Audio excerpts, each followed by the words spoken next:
Bonsoir et bienvenue dans Perspective. Perspective aujourd'hui intervient, comme vous le savez, à un moment, j'allais dire, un peu crucial de l'histoire de notre pays.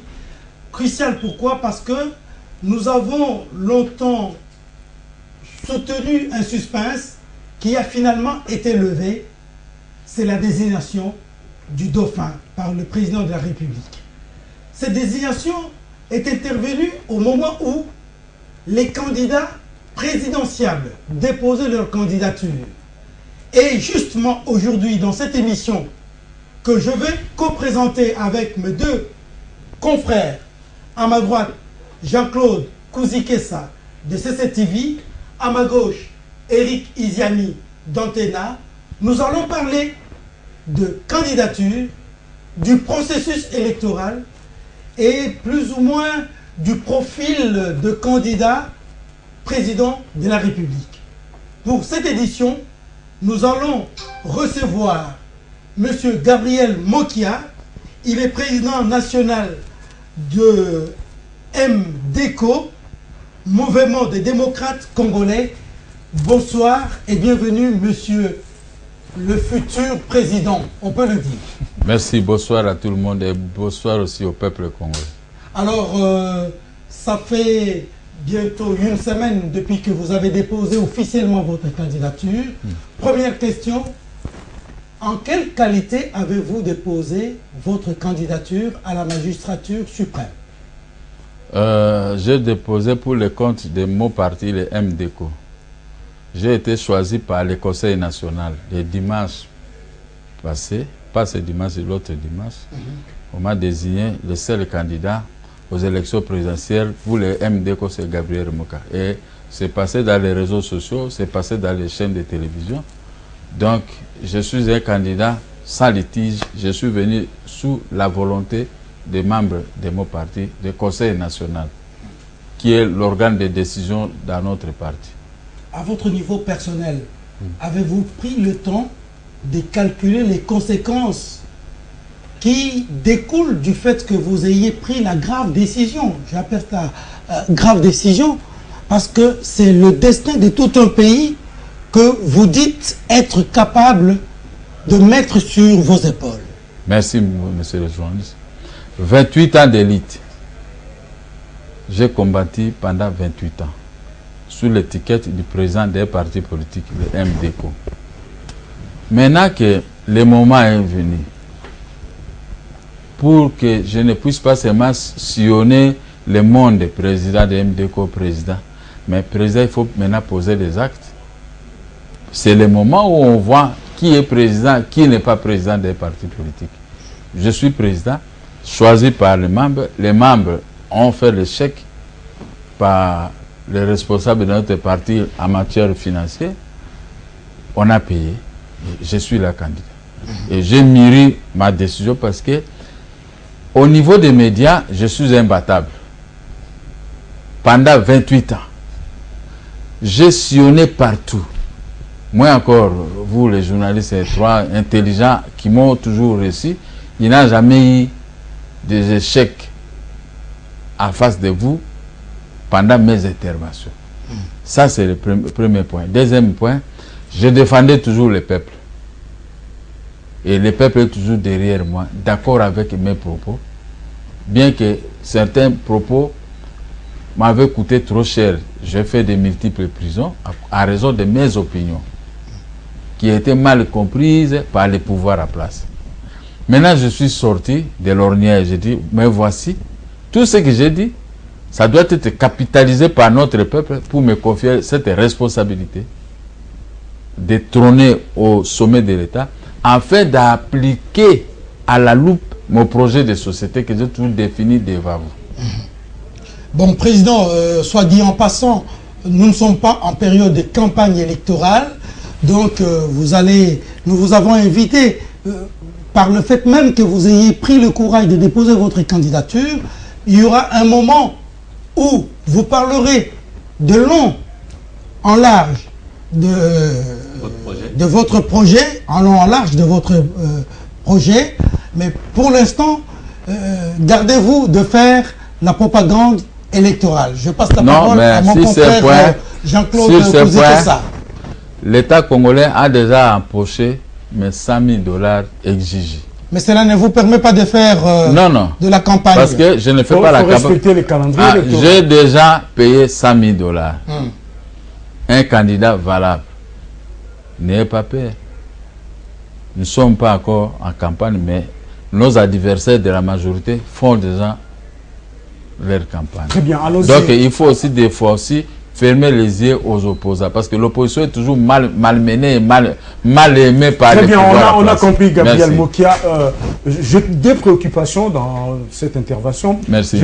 Vous avez dit que c'est le Conseil national du MDECO qui vous a désigné comme candidat chef de l'État, au président de la République. Mais ma préoccupation est celle-ci. Votre parti a-t-il l'ancrage nécessaire pour porter une personnalité comme Mokia à la hauteur des ambitions du Congo? Je veux dire en d'autres termes, vous êtes installé à Kinshasa, on vous voit à Kinshasa. On n'a jamais vu Mokia faire les tours de la République. Est-ce que le MDECO est suffisamment implanté dans les pays pour présenter un candidat à la hauteur justement de ces pays? Vous savez que tout le monde n'est pas candidat à l'élection présidentielle. On a des amis aussi. Les coins qui couvrent dont nous ne sommes pas là, les amis ont décidé de nous prêter main forte. Donc là où nous sommes et là où les autres sont, donc c'est la même chose. Blanc bonnet, bonnet blanc. Donc personne ne peut... Quand vous dites les autres, là c'est qui? Non, mais je ne peux pas les citer ici pour ne pas froisser les amis. Maintenant, je suis candidat. C'est les partis qui m'ont désigné. Donc les partis vont me donner les moyens nécessaires. C'est-à-dire qu'un parti réellement agréé. Donc nous avons d'abord dans les 11 provinces et dans les 26 provinces maintenant, on a eu des gens pour que le ministère de l'Intérieur puisse nous permettre de fonctionner. Il y a des conditions, mais nous avons rempli ces conditions. Vous savez, pour un opposant comme moi, j'ai fait trop de prison. Et mon dossier, notre dossier de... Votre cas judiciaire doit être noir. Non, bon, c'est pas tellement noir. Vous le dites vous-même. Mon casier judiciaire... Vous avez fait plusieurs... Oui, j'ai présenté réellement mon casier judiciaire avec des mentions de ces services. Mais nous ne sommes pas concernés dans ce qui est interdit par la loi électorale. C'était ça ma chance. Parce que ce sont des petites infractions. Il n'y a pas de viol, il n'y a pas de vol, il n'y a pas de corruption et tout ça. Je ne suis pas là. Hein? Se battre, c'est 6 mois. Donc nous Alors, deuxième question. En 2004, vous disiez toujours que vous n'êtes pas d'accord avec le gouvernement 1+4 parce qu'il y aurait eu beaucoup de stagiaires au sommet de l'État. Vous avez exigé, vous, à l'époque, avec vos amis de l'époque, Jean-Baptiste Boumanza, les Badibangi, avoir des professionnels au sommet de l'État. Vous êtes aujourd'hui candidat à la présidence de la République. Gabriel Mokia, vous pensez que vous êtes professionnel? Vous n'êtes pas stagiaire? Et si vous êtes professionnel, vous l'êtes en quoi? J'ai l'expérience de la gestion de 38 ans. Contrairement à tous ceux-là qui sont terroristes. Personne ne peut m'égaler. 38 ans. La gestion de quoi? Des affaires. J'ai géré l'entreprise.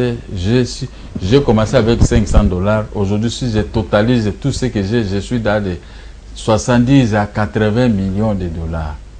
Même si ce n'est pas palpable, mais sur document. N'est-ce pas? Ça dit qu'un enfant d'un pauvre, j'ai reçu une bonne éducation auprès de mes parents. Entre autres, ma mère qui était restée vivante à cette époque. Ça dit que les chemins tracés par ma famille, par mes études, par mon travail et par l'église catholique, j'ai été tiré, baptisé en 1967 à l'église Saint-André de Bumba. 1967. Je garde même, je suis sorti avec la mention excellente pendant notre baptême, quand on était des petits. Donc, je garde cette éducation. On m'a dit de ne pas boire de la bière, de ne pas fumer, de ne pas mentir, de ne pas voler. Je crois que mes arrestations étaient toujours en rapport avec mes opinions des arrestations politiques. Mais pas question l'arrestation, il a volé, il a fait...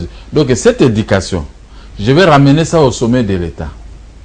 pour montrer d'abord la fortune réelle que dispose notre pays.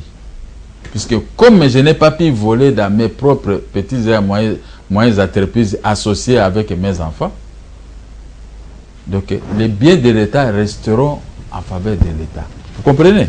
C'est ici, quand j'ai vu les gestions calamiteuses des autres, j'observe. Élection 2006, j'ai dit je vais soutenir Jean-Pierre Bemba. Élection 2011, à cause de la révision de l'article 71 de la Constitution qui demandait les débats contradictoires, et comme j'avais pesé, il faut que cet article demeure pour que, comme vous m'avez reçu, vous pouvez me recevoir avec un autre adversaire et vous voyez qui est qui. Mais ils ont préféré effacer cet article. Je ne sais pas pour quel bénéfice, pour qui. Mais j'ai été arrêté pour ça. Il est nuisible à la révision constitutionnelle. Il faut l'écarter. Après la révision, on va le foutre dehors. Ce qui était fait. Maintenant que le monde me voit, je suis venu me placer là où il gère très mal, tel que vous avez dit. Les amateurismes au sommet de l'État. Maintenant, regardez celui qui a géré les affaires pendant 38 ans. Il a l'expérience que personne n'en a. Tout ce qu'on m'a proposé de postes ministériels dans la vie, j'avais décliné off. Parce que je ne voulais pas me salir dans leur gestion dont le peuple est en train de critiquer aujourd'hui, de pleurer avec tout ce qui se passe. Côté sur moi, je ferai de bonnes choses au profit de notre peuple. Eric Iziani. Alors, Président, vous savez, les Congolais attendent beaucoup de vous, acteurs politiques. Oui. Vous dites que là où vous n'êtes pas suffisamment implanté, les amis peuvent venir en aide. Oui. Mais vous savez aussi qu'il s'agit de l'image de ces Congos qui aujourd'hui, il faut le dire, terni. Mais comment est-ce que les Congolais peuvent vous faire vraiment confiance et qu'ils ne vous ont presque jamais vu? Nous avons 145 territoires, 26 provinces, 88 000 villages. Comment comptez-vous? Mais un candidat sérieux n'entre pas tellement dans les villages. Même en Europe, regardez ce qui se passe. Les grandes villes peuvent nous recevoir. Et le reste du travail, ça se fera par nos lieutenants sur le terrain. Ils vont entrer dans des villages avec le nom de Mokia. Vous comprenez? Parce que Mokia a un message. Je suis le vrai candidat de maman et papa congolais. Je suis venu. C'est-à-dire pourquoi? Il y a trop de viols dans notre pays. On a volé les mamans. Les mamans congolaises en souffrent. Je suis le frère mère de leurs difficultés. Toutes les mamans, même ici dans la capitale, vous compliquez votre femme si nous apprenons attention. Un pays voisin, une fille congolaise qui s'est mariée à un pays voisin, au niveau d'un pays voisin, qui est malmenée, vous verrez les avocats congolais. Mais si le chef de l'État de ces pays-là persistait pour torpiller la congolaise, il me verra. Et imaginez le reste. Souvenez-vous, au Congo, on a connu un événement marié avec notre propre fille, Setia. Une fille Moluba, une jolie, pour ne pas dire belle fille congolaise, que nous les Congolais, on devait la faire marier et c'est qui est morte en Inde. Prendre de l'argent. Mais on a coupé à 1000 morceaux cette fille. On a déploré ça. On a déploré ça. On a brûlé. Le gouvernement congolais n'avait rien fait. Mais si c'était Mokia, et l'affaire n'est pas terminée parce que moi j'arrive. Ça fera partie de mes premières affaires que je veux m'occuper avec le gouvernement. Un de ceux qu'ils avaient fait, brûler une fille Moluba, une fille congolaise, une sœur à Mokia, une fille à Mokia, une petite fille à Mokia, tout ça. La colère reste tacte dans ma tête. Alors, j'arrive pour résoudre tous les problèmes. Et puis, il y a un problème. Quand vous allez aujourd'hui en Europe, il y a plein de Congolais dans des prisons qui ne sont pas sécurisés. Mais le gouvernement est ici. J'avais donné en 2004, je dis, si le jour où je suis élu, je créerai un ministère, un méga ministère des Congolais de l'étranger. Ce méga ministère aura comme tâche un grand ministère ici, même un affaire qui est né aujourd'hui aux États-Unis, le lendemain il sera inscrit dans les livres de notre pays. La crédibilité, c'est un Congolais. quels que soient les problèmes, je vais envoyer des avions partout pour défendre les Congolais partout dans le monde en situation pénible, comme le font les peuples français, les gouvernements français. Parce qu'avec le gouvernement actuel, il ne faut pas compter. Les Congolais sont abandonnés à l'électricité. Voici l'homme qui arrive. Vous n'allez pas vous étonner. Gestionner la justice de mon pays, je connais beaucoup de choses. Mais les défenses des intérêts de notre peuple, je serai champion. Je serai le premier, après Mobutu. Je serai. La mort ou l'arrestation des Congolais comme ça, gratuitement, tel que je le vois aujourd'hui, ça serait un peu difficile. Hein? Faites tuer un Congolais à n'importe quel coin du pays. Mais vous me verrez, vous verrez ma tête. Si vous êtes Museveni, vous me verrez dans votre pays. Et je viendrai avec un carquois défendre le pays. Et toi, tu risques de fuir. Tu risquerais de fuir. Parce que j'aime le Congo, j'aime les Congolais. Je suis venu pour défendre les Congolais. Pas de blablabla, bla, bla, bla, non. Depuis ma naissance, depuis que j'ai commencé mes affaires, j'ai toujours travaillé avec les Congolais. 38 ans, j'ai toujours travaillé avec les gens. Engager les gens, ceux qui trouvent bien, ils peuvent partir. Je reste la même personne qui a une charge dans mon dos d'engager tout le temps les Congolais. Voilà l'homme qui est devant vous. Voilà, Eric. Mais vous semblez beaucoup embrayer sur la femme. On veut bien, ce sont nos mamans, ce sont celles... Il y a les hommes. Mais les hommes, vous n'en parlez pas. Non, je parle... Le Congo a les femmes d'un côté et les hommes de l'autre, et surtout la jeunesse. Si je parle de femmes, hein, prenez dans le contexte de viol. Le contexte de viol, parce que je vois à l'Est, toutes les femmes sont violentées comme ça. Mais nous avons un gouvernement qui joue des faciles. Le gouvernement ne veut pas avancer. Mais moi, je vais... Vous savez, dans le domaine de sport, j'étais dans toute l'équipe que j'ai joué, j'étais un bon joueur, j'étais du numéro 9 ou 10. Hein?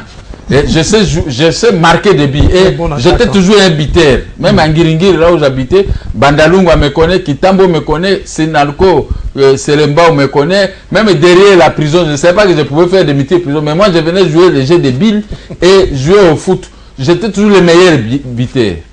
Surtout en matière de coups francs, vous savez que s'il y a des coups francs, les gens ne voulaient pas. Mais je dois marquer. Alors, interbuteur que j'étais, je serai grand buteur pour la défense des intérêts de la République. Alors, Président, vous avez beaucoup parlé de Kinshasa, mais la présidence de la République, c'est l'ensemble du territoire national. On vous a vu à Ngiringiri et Bandal.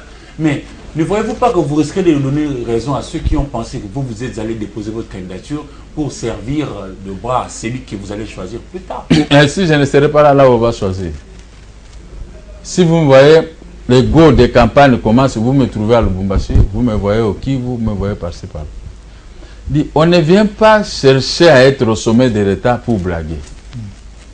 Sinon, le Conseil national ne pouvait pas donner l'ordre qu'on tire un chèque de 100 000 $ dans nos comptes du MDECO pour pouvoir payer pour les présidents. Et moi, je vais aller maintenant jouer au sommet. La plupart de ces candidats que vous dites des grands, eux aussi ne sont pas installés partout au Congo. Ils jouent quel rôle? La plupart, ce sont les gens qui sont venus de la majorité pour récupérer les voix de l'opposition afin que la majorité puisse gagner. Vous avez vu en 2006, vous avez vu en 2011, les vieux Tshisekedi est resté seul. J'ai eu pitié de mon vieux. J'étais en prison, j'ai envoyé les gens partout. Dites à ces messieurs-là d'abandonner, soutenez les vieux Tshisekedi qui passent. J'ai envoyé, qu'est-ce que je n'ai pas appelé? Mais comme certaines personnes avaient leur mission, ils savaient très bien qu'ils n'allaient pas réussir. Ils ont mis des bateaux dans les roues des vieux Tshisekedi. Et je garde, il y avait des remords. Dans la prison, pour manger, c'était difficile. J'ai pleuré. Mais aujourd'hui, ces gens-là, ils appellent les autres par arrogance. Ils se choisissent. Bon. Moi, je suis venu pour convaincre. La campagne électorale, c'est quoi? C'est pour convaincre. Convaincre votre projet, convaincre le peuple. Et quel peuple? Le peuple qui nous connaît, le peuple qui m'a vu, moi, grandir dans la ville de Kinshasa. Ils m'ont jamais vu voler.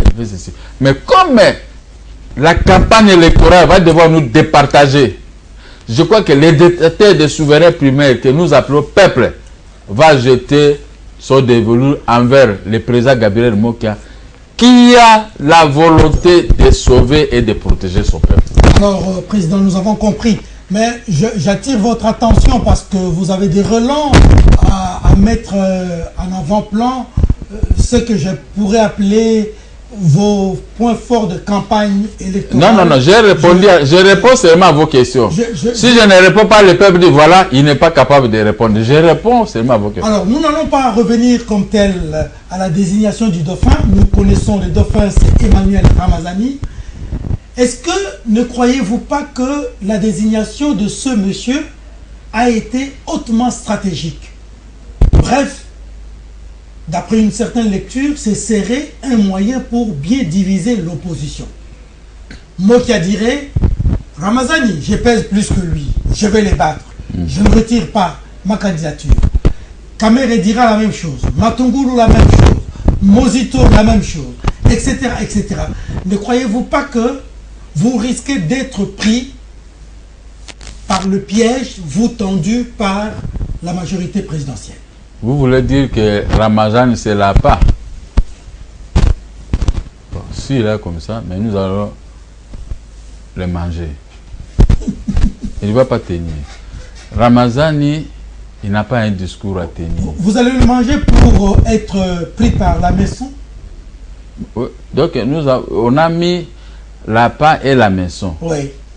Mais nous allons prendre l'appât et Ramazani, la maison va pouvoir disparaître. Nous allons coller ça quelque part. Parce que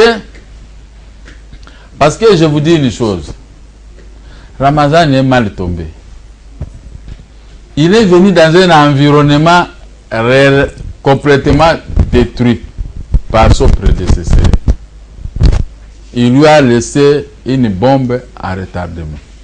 Que nous allons désamorcer ensemble une seconde, Ramazani va tomber. Je sais qu'ils ont des moyens de bord, les moyens de l'État, l'argent de la Banque centrale, les avions et tout ça, il n'y a pas de problème. Mais souvenez-vous de l'histoire de David et Goliath. Si l'Éternel est avec nous, l'Éternel a vu la mauvaise gestion du pays, il peut toujours choisir un homme qui doit lui rendre des services pour éviter à la population du matin au soir.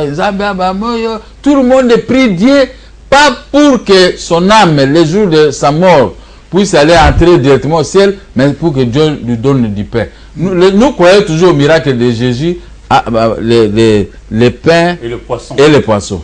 Mais les pains et les poissons, c'est ce que nous sommes en train de faire. Dieu dit, c'est en travaillant que je bénirai vos œuvres. Ce n'est pas à aller chanter à l'église que je... Non, rien du tout. Quand il y a un moment pour travailler, comme moi maintenant, j'ai commencé. Après, on va commencer la campagne électorale pour convaincre les peuples. Ce n'est pas un problème de Dieu. Je dois convaincre les peuples. Dieu m'a donné l'intelligence et la force pour travailler, pour gagner les élections. Alors, mais les gens s'embrouillent dans la vie. On va vous bloquer du matin au soir à tête de prier. Dieu peut vous frapper, vous n'aurez rien. C'est ainsi que je vis que la majorité présidentielle a bâti les records de l'irresponsabilité dans la gestion. Regardez, hier, ils sont allés constater des routes très loin. Mais la ville de Kinshasa, le centre-ville, est dans un état de délabrement beaucoup plus avancé. On a embrouillé le président de la République qui va voir ici, mais il ne faut pas voir vers même ligne, vers l'avenir commerce. Voilà l'irresponsabilité. Maintenant, or, moi, je suis quelqu'un grandi dans cette ville. Depuis 1973, 73, que je suis au centre-ville. Je connais le centre-ville. Ce n'est plus le centre-ville que j'ai connu pendant les années 70 ou 80. C'était notre centre-ville. Donc, l'homme qui est devant vous, dans mes ambitions, quand je vais dévoiler le tout, vous allez voir que vous avez perdu beaucoup de temps pendant une vingtaine d'années de confier les responsabilités des affaires de l'État à des gens qui n'étaient pas préparés pour gérer. Les conséquences, pas de route, pas de l'eau, pas d'eau, pas... Et puis, je termine là. Ramazani ne va pas réduire son grand patron, son ancien patron, qui est Kabila. Kabila dit que moi, dans ma gestion, j'étais capable de payer les Congolais 120 000 francs. Ramazani ne va même pas atteindre 150 000 francs, mais moi je suis au-delà de 400 à 500, parce qu'il faut que les Congolais payent les loyers. Il faut que les Congolais payent les transports. Il doit payer les minervas de ses enfants. et tout ça. Mais avec les Ramazan, il n'y a rien. Très bien. Ils ont amusé la galerie dans la gestion. Maintenant, regardez comment ils ont laissé les familles congolaises trop pauvres, des Maluku, Malueka, et partout, vous trouverez que des plaies. Même au centre-ville, la commune de Kinshasa, Barumbu, Lingwala, Ngiringiri, Selemba, on n'en parle pas. Donc, moi qui jouait au foot avec tous ses amis de toutes ces communes-là, il va innover. Voilà. Très bien. Gabriel Mokia, le grand problème ou la grande inquiétude pour l'opinion concernant vous de l'opposition, c'est de savoir si réellement vous serez capable de choisir ou de vous choisir un candidat commun. S'il faut les faire, qu'est-ce que vous allez faire exactement? Est-ce que vous êtes prêt, vous, à vous désister en faveur d'un autre candidat? Et à quelles conditions vous le ferez? À condition que nous soyons considérés. Parce qu'il y a 4 partis politiques qui sont en train de détruire l'opposition. 4 partis politiques qui sont en train de Je ne détruire cite pas. l'opposition? J'ai déjà cité hier qui détruisent l'opposition parce qu'ils se Non, nous croient... voulons quand même que vous qui se croient grands. Oui. Bon. Il s'agit de... Vous savez... Non, je ne cite pas. Vous savez que Dieu résiste aux orgueils. Ce sont des orgueils. Maintenant, c'est choisir. Peut-être, 4, ils vont se choisir. Mais nous allons battre campagne. Pour gagner. Moi, je suis venu pour gagner. Vous savez, dernièrement, avant le dépôt de nos candidatures, on avait une réunion de l'opposition. On a invité toute l'opposition, tous les candidats présidents de la République qu'on se retrouve pour désigner un. Mais ces gens, ils ont dit, les autres là, ce sont des menus frétés. Et ce sont des baleines. C'est l'INC, les candidats de l'INC qui avaient prononcé de tels propos. Bon, moi, on m'a dit, moi, je ne l'ai pas suivi. Bon, comme les gens se sont déjà choisis des baleines, mais les menus frétés ont payé $100 000 comme les baleines. Alors, qu'est-ce que vous voulez me dire? Il n'y a pas seulement la question de caution, mais il y a un problème de poids politique, il y a un problème de représentativité, de l'aura. Il y a beaucoup de choses qui entrent en ligne de jeu. Est-ce qu'il serait un péché de reconnaître que tel vaut plus que moi par rapport à son ancrage, par rapport à sa représentativité, par exemple, au Parlement, par rapport à telle autre chose, bien par rapport à son ancienneté ou par rapport à son combat? Est-ce que ces éléments-là ne peuvent pas vous orienter, vous, à appuyer les autres, par exemple? Si vous êtes fort, j'ai mon garde de corps qui est très fort. Champion du Congo même, hein, je ne sais pas. Mais est-ce qu'il peut sortir dans les grandes avenirs? Toi, tu fais, je vais te frapper, vous êtes faible. Il peut s'éventer comme ça. Mais on va le trouver comme un malade. Quand on est fort, il faut chercher, vous qui parlez français, l'union fait la force. Mais quand vous refusez l'union fait la force, vous voulez cavaler qu'avec 2 ou 3 ou 4 personnes pour se vanter que nous sommes... Bon, dis-moi, pour répondre vraiment à votre question, en 2006, nous étions aux élections. Les baleines avaient gagné. En 2011, nous étions aux élections. Les mêmes baleines avaient gagné. Vous savez, souvenez-vous... Vous que la donne change. Ok, oui. Les compétiteurs changent aussi. Souvenez-vous de la chanson de Pépé Calais, Père à son âme. Pande quoi qui ça n'a pas chez le côté kakamonoko na lingio. Ouais, c'est ça. C'est ce genre de choses. Ils n'ont pas la force de gagner kakamonoko baleine. Kakamonoko, nous sommes forts, nous sommes une grande force. Mais je vous rappelle, l'union fait la force. Vous n'avez pas répondu à la deuxième partie de ma question. Serez-vous prêt à vous désister en faveur de la Je vous ai déjà répondu que s'ils vont mettre l'arrogance de côté... Okay. Vous êtes prêt, vous êtes ouvert. Ah, mais s'ils sont toujours des arrogants pour ne pas nous considérer, parce que, coup sur coup, ils ont fait l'arrogance, nous allons payer pour se réunir, celui qui paye $100 000, c'est déjà se moquer des autres candidats. Et il y a beaucoup de candidats de l'opposition qui ont payé $100 000. Pour leur montrer qu'il n'y a pas... Mais vous ne pouvez pas imaginer qu'un jour comme ça, à la veille de la campagne, vous voyez Mokia avec un avion. Vous voyez un tel candidat acheter un avion. Et parmi si c'est les requins, qu'est-ce que j'ai dit ici? Les baleines, on n'achète pas des avions. Et la donne change. Très bien. Les menus frétés montent par rapport aux baleines. Oui. Alors, je ne veux pas qu'on arrive à cet état. Il fallait baisser nos cœurs, s'entendre. Parce que là où nous allons, auprès des gens qui gèrent la banque centrale, auprès des gens qui ont la police, qui ont l'armée, qui ont le service de sécurité, qui ont tous les moyens de l'État, les attributs de l'État, c'est entre leurs mains. Ils vont battre campagne avec les biens de l'État. Mais si nous avons la chance, M. Jean-Claude, nous avons la seule chance que nous avons, c'est le peuple. Le peuple nous a aidés comme pendant l'époque de la dynamique de l'opposition. Si on pouvait se mettre ensemble, on va ressusciter une forme de dynamique de l'opposition B. Je crois que nous pouvons gagner. Même ça beaucoup d'argent de la banque centrale pour gagner. Mais si l'arrogance persiste, je vais considérer ces gens comme les lieutenants de la majorité inféodés dans l'opposition pour nous diviser et voler nos voix. Alors, Président, l'arrogance n'est pas une bonne chose, ce n'est pas une valeur. Voilà. Vous dites qu'eux, ils sont arrogants. Mais qu'avez-vous déjà fait pour les amener à la raison? Parce que le combat, mais celui-là, il vous attend. Oui. Qu'avez-vous fait? À deux coups. Premier coup, j'avais écrit à tout le monde. Celui qui avait été le premier à signer, c'est le secrétaire général de l'IDPS. Quand il avait... Vieux Moka, c'est du sérieux. Il a signé. Les États ont toujours récupéré les dossiers, les documents et tout ça. Nous voulons convoquer une réunion. Je les ai envoyé les tours, mon tir de tout. Ils ont dit, c'était bien. Pour créer l'union de l'opposition congolaise. Mais ils ont boudé. Permettez-moi ces termes des jeunes. Ils ont boudé. Maintenant, nous sommes arrivés, deuxième coup, aux élections. Ils commencent à insulter les autres, les menus frétés. Alors, comme ils insultent, c'est-à-dire qu'ils n'ont pas besoin de la victoire de l'opposition. Ils ont seulement besoin que chacun pour soi et Dieu pour tous. Mais, bon, j'ai mal parlé, ils ont seulement besoin que, et même l'un d'eux puisse se sauter. Alors, si l'un d'eux, parmi les quatre, est sauté par la République, et nous allons disparaître. Alors, pour éviter tout cela, il faut les contraindre. Nous avons aussi nos candidatures. Au moment opportun, nous allons battre campagne. Si moi qui sort, mais je vais aimer tout le monde. Moi, j'ai l'amour de tout le monde.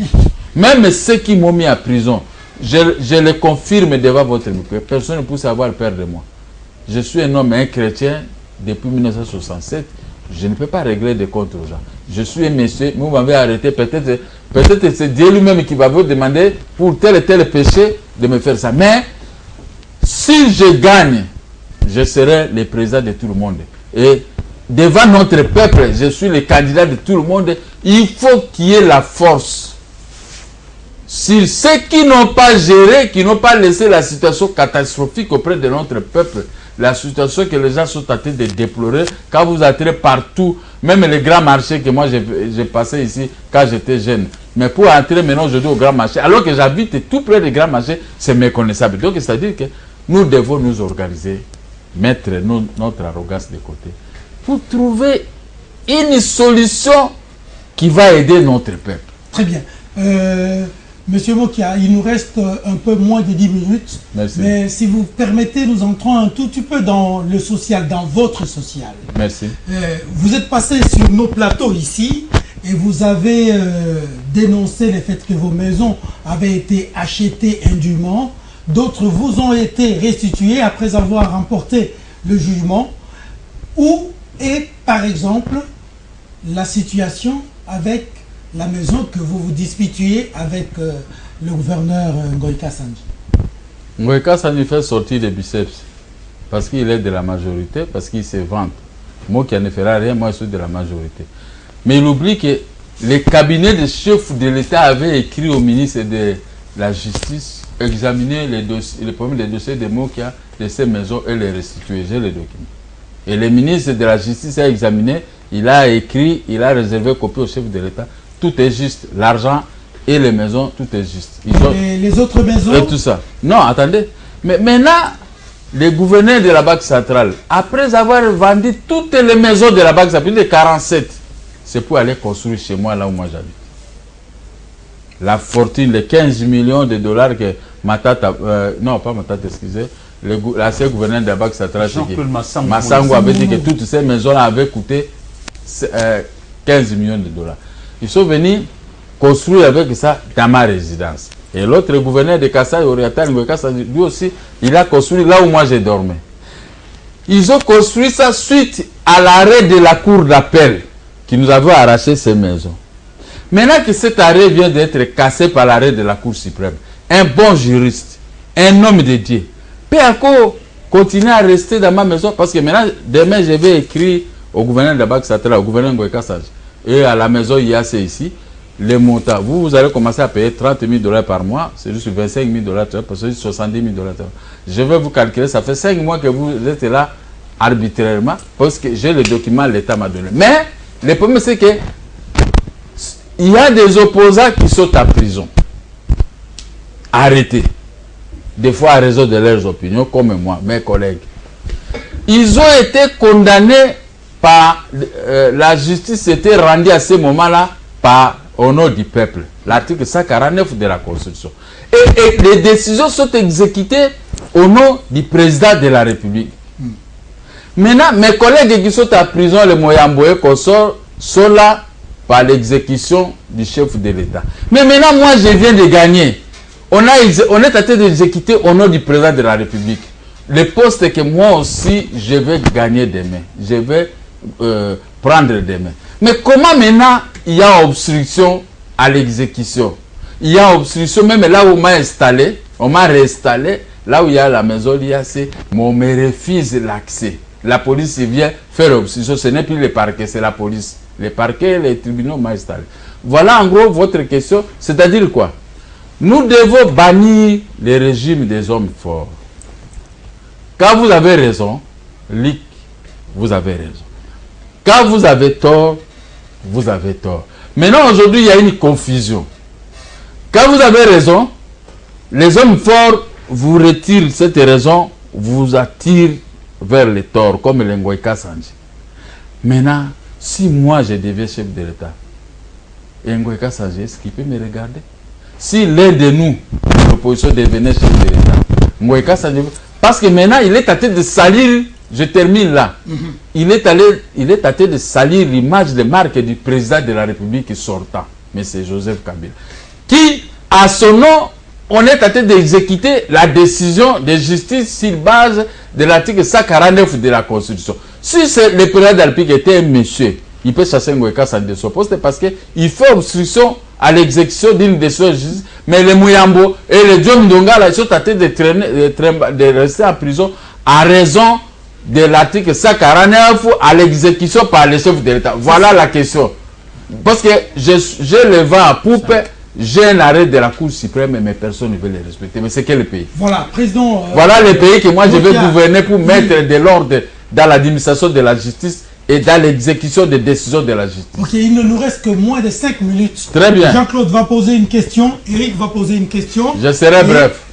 Voilà, donc soyez bref. Alors, Monsieur Mokia, c'est vrai, vous avez payé la caution de 100 000 $, mais dans l'opinion, ça passe pas très bien. Tout le monde sait que vous avez perdu vos biens. On a annoncé, et vous venez de le rappeler, que vos biens vous ont été restitués, mais vous n'êtes pas vraiment en possession de ces biens-là. Une certaine opinion... J'ai récupéré qu'une seule. Oui. Une seule, mais on a tout détruit la maison à l'intérieur. D'accord. Vers la Cour suprême. Oui, alors tout le monde sait qu'il y a peu, vous n'avez plus possédé de moyens que l'on vous connaît. Alors on se pose la question, où est-ce que Mokia a trouvé cet argent? 100 000 $. Oui. Mokia qui a acheté une maison de l'IAC qui a une valeur de 10 millions de $. On parle même déjà de votre candidature qui serait rejetée. Je sais qu'on vous confond avec un certain Moka. Mais en tout cas, les gens trouvent que... Les gens trouvent que si on vous invalidez pour non-paiement de caution, une certaine opinion trouve ça normal. Mais je vous ai dit ici que j'ai payé les 100 000 $. Vous avez voulu que j'amène les preuves.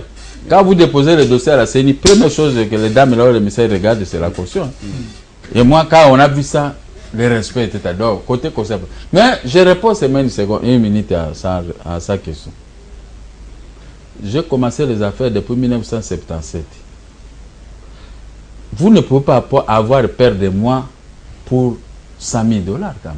Moi, 100 000 $, je bouffe ça à peu près 4 ou 5 jours. Ah bon? Ah bon? 100 000 $ chez moi, c'est rien.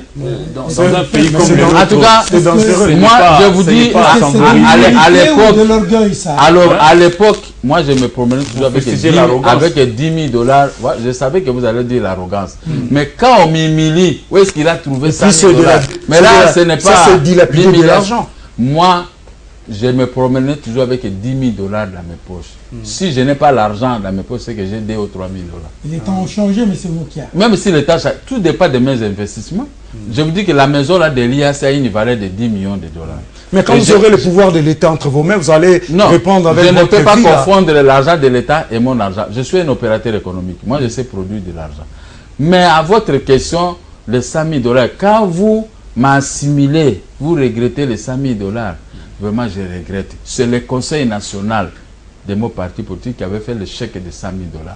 Parce qu'ils ont vu qu'on a un peu d'argent. Mais Jean-Claude, je suis le seul, mais c'est Luc, le seul politicien qui est venu dans la politique avec des maisons de grande valeur et de l'argent. Parce que moi, j'ai acheté toutes mes maisons là pendant la Deuxième République. N'est-ce pas? Mais la République de Laurent Désiré Kabila est venue m'arracher les maisons. On m'a réduit comme pauvre. Deux fois, je me promenais en taxi et tout ça. Mais quand on a commencé à me restituer la résidence, moi j'habitais où? Vers le grand hôtel, le quartier des ambassadeurs, avant l'arrivée de l'AFDEL. Tous ces AFDEL-là n'avaient pas de maison là-bas. Ils ont acheté maintenant les maisons aujourd'hui. N'est-ce pas? Donc, il ne faut pas me parler de 100 000 $. 100 000 $, c'est l'argent à gaspiller pendant 3, 4, 5, 6, une semaine, on termine ça. C'est rien. Et puis, Dédé, le pouvoir ne peut pas me donner de l'argent. Parce que, depuis, j'ai été arrêté 8 fois. Dans les 8 fois, j'ai vendu 7 parcelles que j'avais acquises pendant la Deuxième République. Un jour, j'ai dit à la télévision, M. Kabila, vous savez que vous avez détruit ma maison, mes enfants. À chaque fois que je suis en prison, il faut que je vende une parcelle pour mieux vivre. J'ai vendu l'autre parcelle ici au centre-ville, vers Botou, j'ai vendu à Diom à un petit prix de 200 000 $ à l'époque, parce qu'on venait tout le temps pour m'arracher la parcelle. Mais si Diom veut vendre ça aujourd'hui, ce sont des millions. Donc, regardez l'homme qui est devant vous, ne me parle plus d'argent, parce que j'étais un opérateur économique qui se promenait avec 300, 500, 1 million de dollars dans mes voitures pour pouvoir acheter les produits. Maintenant, je termine là. Maintenant, les gens qui n'ont pas pu investir dans la vie, ce sont ceux-là qui regrettent. Ah, 100 000 $, à qui qu'on voit. Mais laissez-moi jeter les 100 000 $. Laissez-moi jeter les 100 000 $. Là où vous n'allez pas l'avoir, mais moi je peux jeter 50 000 $, 100 000, même 200 000. Sans problème. Alors, merci. Monsieur le Moka, vous êtes candidat président de la République. Oui, il y a un enfant que je croisais dans les Kasaï orientales, Bujimaï. Il est dans la pauvreté, il a manqué 4 000 francs congolais pour aller à l'école. Et vous dites, vous pouvez jeter l'argent et dépenser comme ça 100 000 $. Je suis président d'un parti politique. Président et candidat. Mesurez bien, monsieur. Mais si je ne peux pas avoir 100 000 $, je dois cesser de m'appeler président. Sans problème. Mais ne m'appelle plus président si je n'ai pas 100 000 $ à payer. Je ne peux pas gérer un parti politique. 100 000 $, vous le regrettez. 100 000 $. La question est celle-ci. Que dites-vous à ce petit Yannick là et aux autres petits qui vont vous suivre? Pourquoi ils doivent vous faire? Mais s'ils avaient mon numéro de téléphone était donné, tout ça, si pour 4 000 francs ou 10 000 ou 100 $, ils sont nombreux comme ça, nous. Mais non, s'ils m'avaient contacté pour les études, je pouvais payer. Mais je suis là, je paye toujours. Je ne peux pas me dévoiler si je paye toujours. Non, je me promène à coup de route et quelqu'un dit, mais c'est moi, Papa Mokia, Papa Nanga, tout ça, 200 $, on me chasse à l'école, je prends 200 $. Si j'ai l'argent, moi j'ai la facilité, je donne. Mais quand vous allez regretter pour 100 000 $, très bien. Voilà là où on a mis les Congolais. Alors, laissez-moi venir remonter l'économie. Vous allez commencer à garder les journalistes à 200 millions de $, dans sa maison. Parce que je ferai les journalistes, c'est l'opinion. C'est l'opinion. Non, on parle ici. Mais l'opinion souffre. Même moi-même, je suis. Les Congolais souffrent. Même moi-même, si je souffre, mais c'est les journalistes. Mais maintenant, il faut trouver un carquois. Moi qui a c'était un carquois qui va protéger le peuple sur le plan économique, sur le plan social, sur le plan sécuritaire. Il faut avoir un carquois que je suis. C'est là, ce sont des profiteurs. Ils sont venus seulement des prédateurs. Même si vous le voyez avec beaucoup d'argent, mais ce sont des prédateurs de la République. Mais moi, c'est votre carquois. Je vais protéger les mamans, je vais protéger les papas, je vais protéger l'économie. Je ne dois pas vous payer 120 000 francs. Je vais vous payer autant d'argent, 400, 500, pour vous permettre de résister dans la vie. Mais vous donnez le pouvoir aux gens de 120 000 francs. Voilà la mort. Très bien. Voilà votre mort. Vous tuez. L'ennemi des Congolais, c'est le Congolais. Vous vous tuez vous-même. Voici l'homme. Très bien. Regardez l'homme dans ses états. L'homme qui a combattu le pouvoir de Laurent Désiré Kabila et de Joseph Kabila. Joseph Kabila m'a arrêté 6 fois. Je n'ai jamais été chez quelqu'un pour mendier. Non, non, non. Je reste tête haute. C'est pourquoi j'ai jeté les 100 000 $. Mais ça va me produire des effets que vous êtes en train d'attendre pour garantir la sécurité. Même les maisons de presse. Je vous informe. Je suis votre collègue. J'ai un journal, les diplomates que j'avais bloqué. Éditeur du journal. Il y aura des subsides dans les maisons de presse. Voilà. Là, c'était un combat pour moi. J'avais demandé ça à Mobutu. Alors, tout ça. Mais aujourd'hui, moi-même, je serai là. Il y aura des subsides. Faites même les propagandes pour moi. Ces gens-là, ils ne vous connaissent pas. Voilà. Monsieur Mokia. Je suis votre Bokilo. Très bien. Je suis votre collègue dans le métier que vous faites. Notre beau-frère aussi. Le beau-frère. Alors, je vais seulement aider d'abord la presse. Très bien. Et le peuple. Voici l'homme. Voilà. Hein? Ils n'ont pas écrit comme moi, ils n'ont pas fait des choses comme moi. Moi, j'étais là, je partais dormir à 6 h du matin pour tirer après avoir tiré le journal. J'ai souffert comme vous. Maintenant, si je suis là, Jean-Claude, vous allez pleurer? Non. Rick et mon ami d'Athènes 1. Eric. Mais c'est votre collègue. Et là, appuyez votre collègue. Les Kabila ne sont pas vos collègues. C'est pourquoi ils vous ont laissé avec 100 000 francs, 120 000 francs. Nous allons appuyer celui qui va nous apporter la paix et le pain. La paix, le pain et la paix, c'est moi. Alors, votre collègue. Monsieur Mokia. Oui. Nous vous remercions de tout cœur. Oui. Jean-Claude Kouzikessa, Eric Iziami et moi-même. Merci. Et nous considérons que ce que vous avez dit, c'est votre dernier mot. Gardez les images. Nous vous souhaitons plein vent. Ouais. Nous osons croire que les Congolais vont vous faire confiance. Merci. Et porteront leur dévolu sur vous. Bonne chance et à bientôt. Je crois que vous reviendrez sur ce plateau pour... pendant la campagne. Même avant la campagne pour voir comment les choses évoluent et quelles sont les rectifications que vous faites par rapport à votre vision sur ce beau et grand pays. Merci et bonne chance. Merci.